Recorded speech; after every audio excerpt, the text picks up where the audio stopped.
রাধে রাধে বন্ধুরা, শুভ দুপুর। দেখো আমি ঘরটা আছে ধুচ্ছি বলে টি টেবিলটাকে সোফার ওপর তুলে দিয়েছি। লাড্ডুর বদমাশিটা দেখো একবার, ও টি টেবিলের ওপর উঠে বসে। এবার যেহেতু ওটা সোফার ওপরে তোলা, ওই জন্য ও সোফার থেকে তার উপরে উঠে গিয়ে বসেছে। এ লাড্ডু, লাড্ডু তুই কোথায় বসে আছিস? পড়ে গেলে কি হবে যদি টি টেবিলটা স্লিপ করে পড়ে যায়?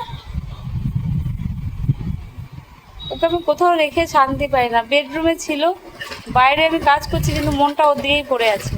তারপর দেখি কি একটা সারা হচ্ছে, গিয়ে দেখি হ্যাঙ্গারটাকে কাটছে বিছানার মধ্যে বসে বসে।